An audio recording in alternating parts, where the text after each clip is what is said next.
No, it was fantastic. It was really just exactly what we went on for, really, was the brand awareness, and it worked. Hey guys, it's Matt Haycox here, and today I've got a guest with me that you may have seen before on one of my previous podcasts, and also her business partner. I've got Gillian Robson and Katy Foxcroft, who are from Tan Cream. Now, when I first started doing the podcasts back in probably April of last year, Gillian was one of my first guests, and we got to speak all about her journey, how she suffered from skin cancer, how that spurred her on to create the Tan Cream business. So we're not going to talk too deeply about that today, so if you want to refer back to one of the old podcasts, you can hear more about the business. But what I really want to specifically talk about today is these guys have been on the Dragon's Den, and this aired in, well, we're filming this in January 2020, and this aired for these guys back in September. In August 2019, so I got to speak to them about it during the summer of last year. They came to me for, I guess, some prep time, and I put them through the paces. I asked them a few questions, but I always get asked about what happens behind the scenes on the Dragon's Den and what it's like dealing with investors like that. I've never had first-hand experience, but obviously I know what it's like in my world. But it's great to have these guys here today, so we can really specifically talk about their journey and see what goes on behind the cameras and see all the things that you guys don't get to see at home. So thanks a lot for joining me. Hi, nice to see you again. We've stuck with her. Yeah, exactly. Yeah, absolutely. But we live and breathe. Yeah, exactly. Yeah. But it started because 7 years ago I had skin cancer, which is what you just said, and I came up with an idea of having a sun protection, but also give me a natural colour as well, because I like to have some colour, but obviously I can't sit in the sun anymore. So with this way, I can have sun protection and I can also have a healthy glow. So I came up with the idea, mentioned it to Katy over a few drinks one night, and then we got the ball rolling, and we met up with the top sun care expert, Dr. Jack Ferguson and Joanna Warren, and they helped us, and we worked with them for about 3.5 years, didn't we, to develop like what is now portrayed as the holy grail of the skincare industry. We launched 3 years ago in May, and we've sort of in the aesthetic clinics and in premium retailers, so we're more the premium market. Where do you manufacture? Do you manufacture in the UK? Manufacture in the UK, yeah. Yeah. Is that something that you think will always be the case? Is that part of the USP? Yeah, we'd like to definitely. Yeah, definitely. I think people like to know that. Well, obviously for us it's great because we've got the control over it, but people like to know where that it's a UK British-made product, and also the ingredients are locally sourced as much as we possibly can. And we just like to. People are very interested in ingredients nowadays and what goes into a product, and they like to know exactly what they're buying, and they're a lot more savvy than they used to be about products that they put on the skin. This is great because it's for face and body, but especially when you're putting a sun cream on your face, there aren't many that you would slather on and feel comfortable with it. But it's so light, it's just like a moisturiser, so it works brilliantly. Awesome. Well, let's talk Dragon's Den.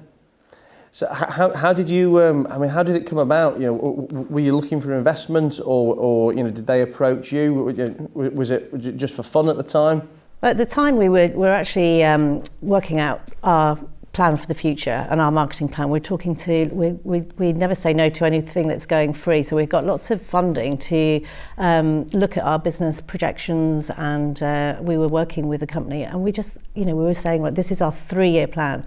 So it wasn't built into that, but we just kept thinking, how do we get to that next stage? It's very competitive, the cosmetic industry. It's dominated by a lot of big brands, and although we were doing really well, we've got 12 awards, we've got lots of retailers that sell it, aesthetic clinics, as Gillian was saying, it was a growing brand, but it's still, we thought, how are we going to make the big bucks? We just needed to get our name out there. It's about brand awareness. So we've had it stocked in places, and it's been sitting on the shelf because unless we go and promote it, or we pay people to go and promote it, it's very difficult for people to sort of see a new brand and know what it is. And because it's an everything, it's an all-in-one, it crosses the boundary between healthcare and cosmetic.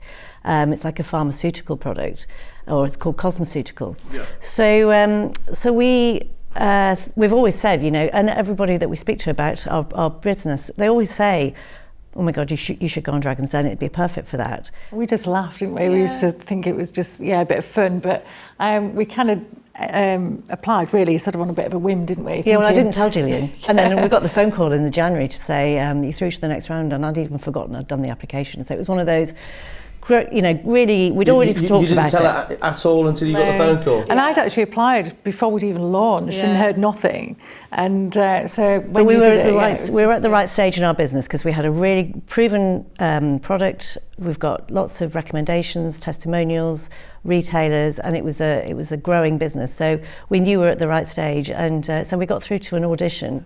Just on that again, so for the people watching and listening, just so they understand how it works. When you say you applied initially, how does that application process work? Do you download a form online or something? Exactly that. Yeah, it's all online, and they're actually open for applications for brands because they're always looking for the next big thing. So, I mean, we're in January 2020, it's online. If people are interested, it's open for applications. And it's just simple, you know, questions about your business, the reasons behind it. So if you've got a good story, if you've got a good product or an idea for a product, a concept, you know, it's worth applying because you just never know. And for us, it was all about brand awareness. We knew we would benefit from having that credibility if we got Dragon investment, but it's a massive risk, especially with the business that's already proven. For us to go on, if they'd said to us, it's a rubbish product, it's a rubbish idea, off you go, it was a make or break. It was definitely, but you know, it's good. And we actually, you know, the process we had to go through with the BBC was all the due diligence. They wanted to know everything about us too, personally, our previous businesses, everything. They want to. It's an interrogation. You know, so there was like documents of documents, and it was a big thing. It was a lot of work to do, wasn't it? Yeah. But so taking this in chronological order, then. So after we've had the online application process. Yeah. Forget about it for a couple of months, maybe, or whenever the process you are in the process. And then they come to you and say you've been shortlisted. Yes. Yeah, then you go for an audition. Yikes. And so again, we just laughed, didn't we? And thinking, what happens on the audition? I mean, like, what so you've got to have your pitch. Prepare? Your 5-minute pitch that you've seen it on the den, so you basically have a run through. This is the same pitch that you would be giving on the den. It's as detailed as that, is it? So is it just to test what you like for the camera? It's just to see how we are in front of the camera and if you know we're legit, really. So, yeah, and we went along, and it was actually filmed in Manchester at the Media City. Yep. And it was an exciting day, you know, because we couldn't tell anybody. You've got to sign so many confidentiality agreements to say that you won't say anything, more for the protection of the brand, so that it's not the Dragons don't know who's going on, and that's actually key for them. That it's until they're genuine, until the actual filming, that they have no idea what's coming in front of them. So at what point do the BBC then start to do the heavy due diligence? Presumably that's after the test camera audition, when they know that they're going to be hopefully putting on the show for real. Yeah. So as long as you don't crumble in front of the camera at the audition. Well, we just laughed, didn't we? Just giggled. Well, we were okay. And the guys said that you'd be brilliant. And so on the day, we kind of knew we were through to the next round, really. And then you do get the confirmation, you know, via email, and then it's a lot of form filling, lots of due diligence, which is really good for any business anyway, because it's all about, you know, your marketing plan, your business plan, your projections, and you know, obviously they want to know that we are a legit company and that we're not just going to go on. It puts everything in order for us, doesn't it? Yeah, definitely. I wonder from some of the shows I've watched how some of the really bad people on there actually get that far to end up, if they've had to go through this DD process. I mean, maybe they just pick a couple of duff ones just for fun, where they say, you know what, we won't do DD on these guys because they'll never pass it, but we know they're going to make good telly. But also, nothing can prepare you for the filming of on the day, because obviously you've got, you know, you're meeting the 5 dragons that you've seen. It's a program that we've watched for years, and it's a grilling. You know, we were in there for 2 hours. Okay, so that was going to be one of my questions, because this edits down to what, 5, 6, 7 minutes? So how long is the full process? Yeah, it's like 2 hours, like Katy said, and you're in there, and you don't. It doesn't feel like 2 hours because you are grilled. They ask you every question. They strip you. They absolutely. Not literally. Yeah, well, yeah, not literally. Well, they stripped our bottle, didn't they? They didn't show that bit anyway. Yeah, exactly. But it's they really do, and it's the way that they ask the questions. You've really got to be able to be able to think on your feet and, think on the spot, because, the questions that they ask you, it's kind of like you're in the firing line. I actually think as an investor myself and as a TV watcher, I think that they must obviously ask some great questions, some really pertinent and important questions behind the scenes, but I don't think we get to see them enough. No, thankfully they didn't show it all. They never showed any of our finances, which was it was a blessing for us. Yeah, but also as well is even when we watched it back, which we didn't know until it was actually live on August the 11th when it was showed on TV. You didn't get to see it? No, nothing. So we knew sleepless nights before. Exactly, we had no idea how they were going to edit it. But even like little bits of how the dragons reacted to different things that we were saying, and even our facial expressions, we were like, well, we didn't do that then, and they didn't opt out. But it is cleverly edited. It was very cleverly done. And I think the people that do freeze on the day and it's shown on television, they're obviously going to show the best bits and the worst bits, and try. And for us, actually, we knew that we had Dragon investment. So when it was aired, we knew at least we're not going to look that stupid because we did actually get investment. I guess in a way, you probably don't matter how you come across, because you've already won the money at that point, haven't you? Yeah, but I think, if you don't get investment, then, I mean, they still actually showed, they stripped the bottle, they stripped the label off, they were running down the packaging, they held it up and said it looked like a $9.95 supermarket product, and inside we were crumbling at the time, but we held it together. But ultimately, as well, you can't can't fight against the dragons. Yeah, but ultimately they invested and they saw it as a credible product, an investable product, and we were investable. And they've not really changed that much. I mean, I'm sure we go on to tell you about what's happened since. Sure. So let's just talk about the actual process of them making an offer, because obviously when we watch it on TV, I guess it all happens very, very chronologically.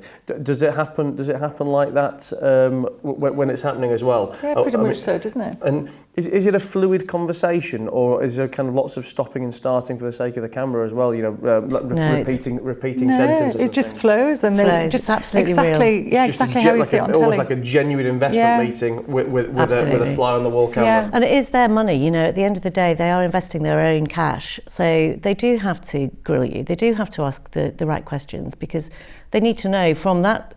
It's only 2 hours, really. I mean, if you think about it, they're giving away their hard cash after meeting somebody for the first time.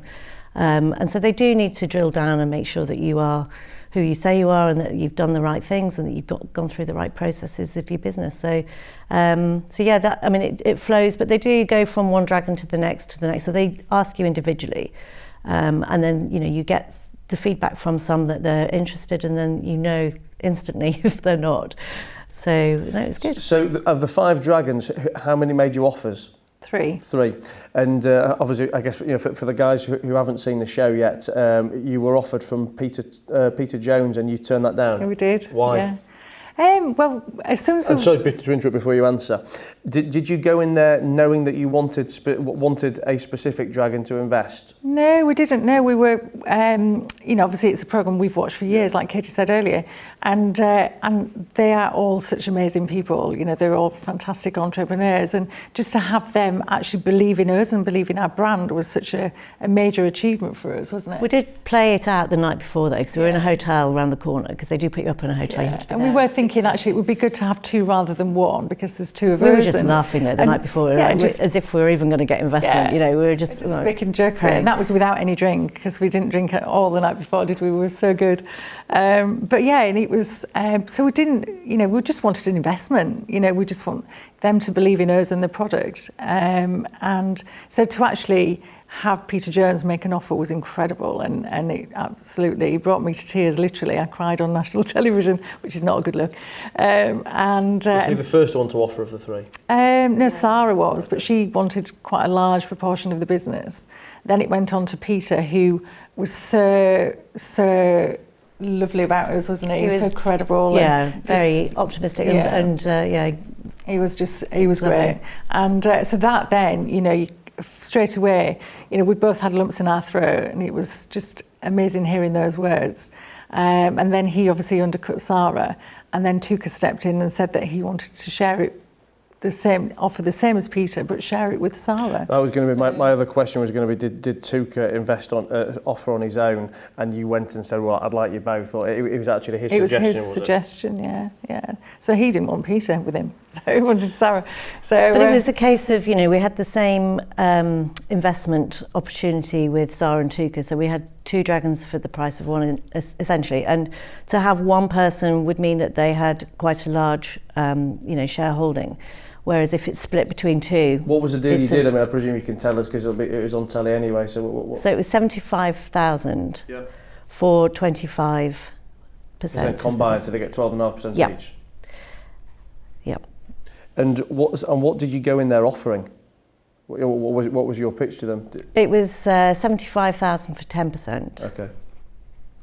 So when we did our prep talk over the summer before you went on, one of the things I was saying to you guys was to very much know what your bottom line was when you went in, because when I watch the show, I always see people really almost like freezing on that point, where they've gone in with an expectation of a valuation on the business. The Dragons are offering something materially different, and they've got to make such a fundamentally important decision in a very, very short space of time, and I don't think you can, unless you're just desperate to take investment under any circumstances. I don't think you can think of the answer to that question, under the pressure of the Dragons, with the TV cameras on, etc. So that was a point that we really focused on before we went in advice. there. Great advice. Really good advice. Looking back now, did that help? It definitely made us think about really where we wanted to be and what we would take, and we did. That was we said. We also knew that if we negotiated, it could easily just fall down,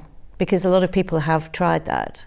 Some people are very, very good at it, and they negotiate, to where they want to be. But you have to be really sure that you've got their investment. You don't want to cheese the Dragons off. I think it must be a very almost like tough and unrealistic negotiation to have, because obviously in the real world of negotiating, you have something to genuinely counter offer with. You can bluff because you've got time on your side. You can say, I'll think about it, I'll come back in a week or two. But I guess the only negotiating chip you have in the Dragon's Den is if you've got multiple Dragons pitching against each other. Exactly. If it's only me offering you, and I say, well, I want 40% of the business for 100 grand, and you say, well, no, we only want to do 20. Well, and I'd say, well, it's 40, take it or leave it. It's a very tough negotiation for either of us, really, isn't it? If I genuinely don't care about doing the deal, then you're very much put on the spot, aren't you? And we went to the wall to have a conflab. So, and actually, on the show when they edited it, they actually had cameras and microphones near the wall, which they've not done with anybody since, have they? Listening to our conversation that we were having at the wall, which we thought we were going there to have a little bit of private time. We were whispering and trying not to move our mouths because we knew they could lip read. But no, it was fine. It was, they put subtitles up anyway, didn't they? So, they did, yeah. So what was your mentality going in there, insofar as were you very keen to get the investment? Was it almost like we'll take investment at all costs, or did you very much want to get the right Dragon and the right deal? I think it was more. Obviously you're never going to get that TV time, free anywhere. But it was, to get that credibility really of the brand, for them to believe in us, like I was saying earlier, is great.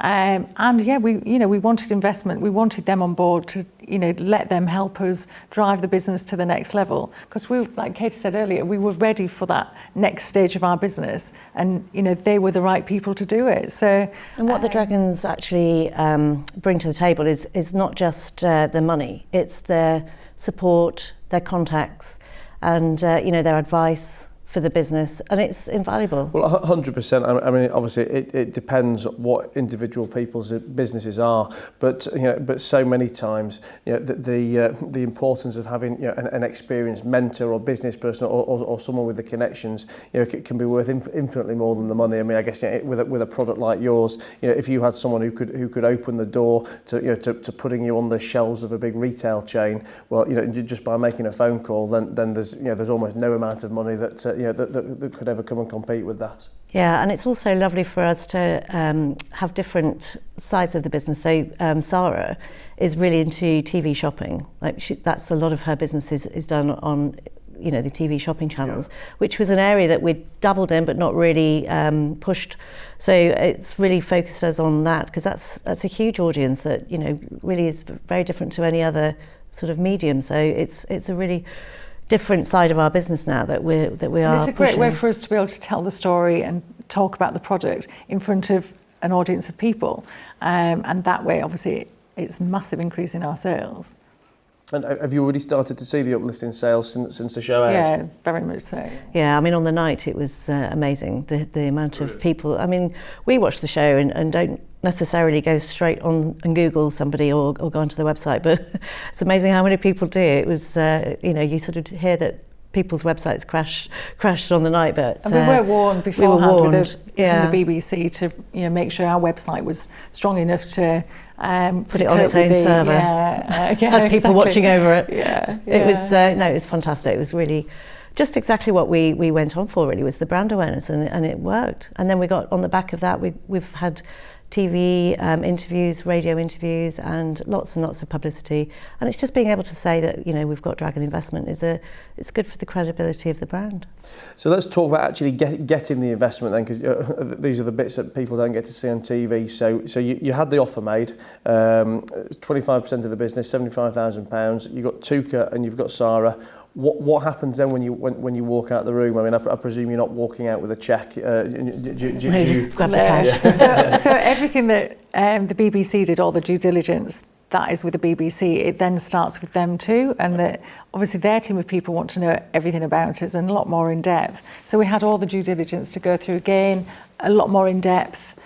They wanted to know so much more about us, more about our business, about our growth, everything. And so yeah, we had all that to do, and the legal side. And when did that start? I mean, is it literally the day after, or? Literally the day after filming. Yeah. And with Tuka, he's got an investment team. Sarah, because she's a new Dragon this year, she has her own team as well, and so we work with them. But it doesn't stop you working with the Dragons straight away.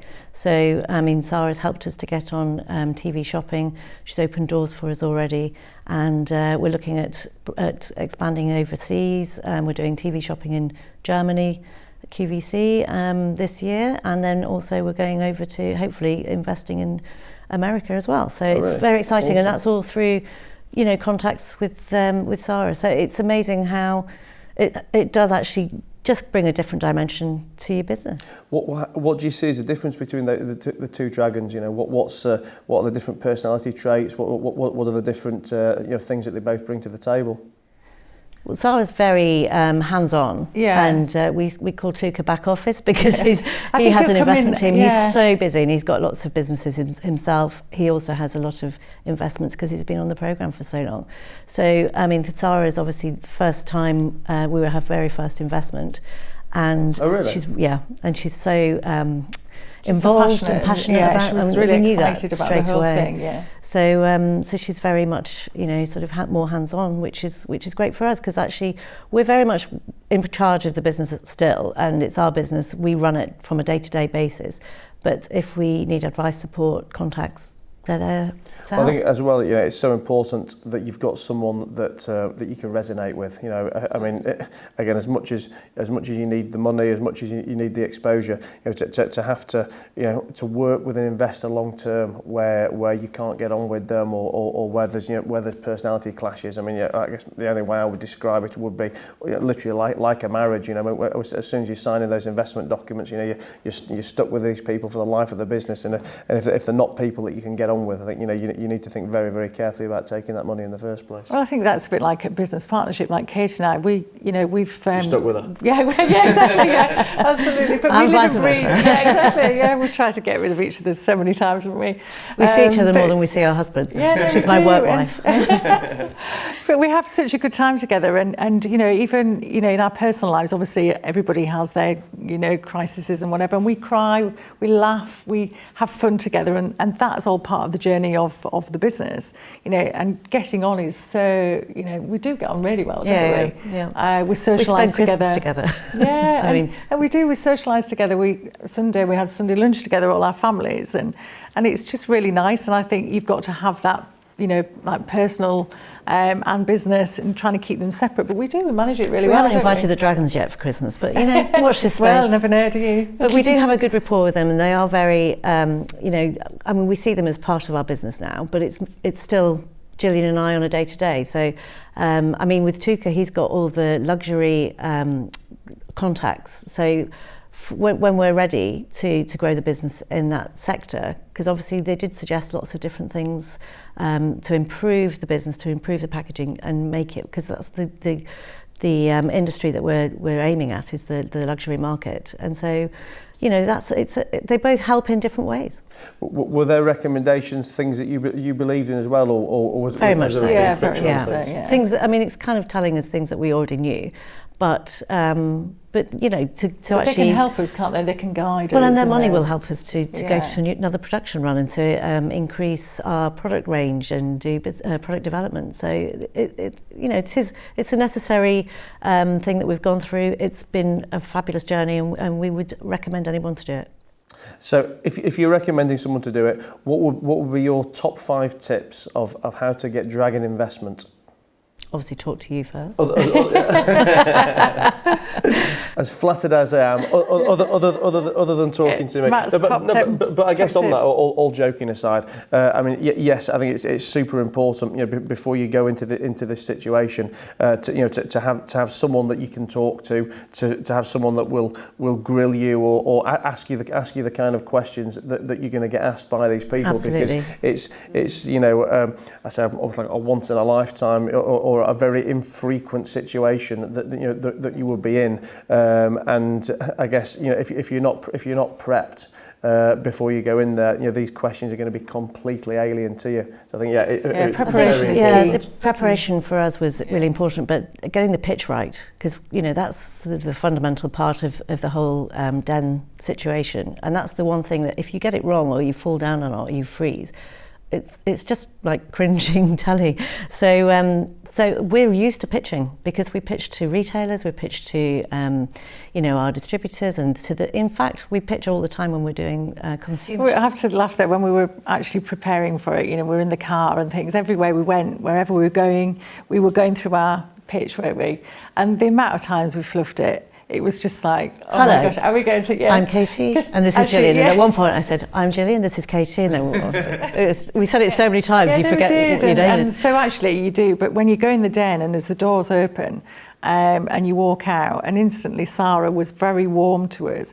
You could see straight away she was kind of excited about the two of us, just literally within the first 10 seconds of hearing that we're from Yorkshire. I think Yorkshire. Well, I remember actually that was one of the things I was saying to you guys when we were doing the preparation, that for me, numbers aside, it was going to be, your personalities and the story behind the business that was very much going to sell this. Obviously, the finances is going to become important at some point, but whether you're making X amount or Y amount, for me, this business is very much about you too. Well, they're investing in us as people, aren't they? And the product is such a unique product that's on the market, and it's such a, why isn't it on the market? And to be able to, explain that we've actually got a unique product was fantastic, and it does. We believe so much, and we're so passionate about it, and also the fact that for us it's about raising awareness for skin cancer prevention. So we do a lot of charity work, we do a lot of promoting all year round sun protection, and so for that it's actually, it shows that it's not all about the money, it's about raising awareness. And where are we going from here? What's 2020 and beyond going to see once the Dragon's money's in the bank? Yeah, well, we've Retiring, got lots of the yacht in Saint-Tropez looking pretty promising. No, we've got lots of exciting things. We're getting into a lot of spas now. We're wanting to go into that sector. Like Katie said, we're doing the QVC Germany. We're looking at America. We've got lots of doors that are opening for us. So it's about sort of keeping that in process, really. And it's hard work, and we're doing a pop-up shop in John Lewis where we have to man it for the whole week, and for us to stand up in retail shops for a whole week. Normally, and be when nice we do to people and talk to people. Normally, when we do it, we do a couple of hours, because it's tiring. or maybe we'll do sort of 4 hours. Anyway, we've got to So come and see us. Yes, end please of March. do. I'll be there. End of March, a whole week. John Lewis in York to start off with. Do come and see us. And then May, because it's Melanoma Month, we'll be doing our tour again. So we go around promoting sun awareness and skin cancer prevention for the whole of May, and then who knows for the rest. And do you think there'll be another fundraising round at some point, or you're all dragging down now? Well, we're hoping really that, you know, the Dragons investment will actually take the business forward enough, and we won't need any more investment. But, you know, it's never say never. Exactly. And we want to be a business that's going to grow and grow and grow, new products coming in to the brand and really expanding grow internationally. Yeah. So there's There's lots of a lot opportunities. of expense as well ahead of us. So, you know, there will be more money needed. Fantastic. Well, listen, it's been great to see you both again. I've Great to see you. Thank you. I've loved to kind of hear and be part of the journey as well. And I'm looking forward to hearing more. Hopefully, we're doing a round 3 of this podcast when maybe on our yacht in Saint-Tropez. Exactly, or when you've taken over America. Yeah, absolutely. Fantastic. Yeah, that would be a nice thought. Thank you very much for both coming. Thank I'll you. see you soon.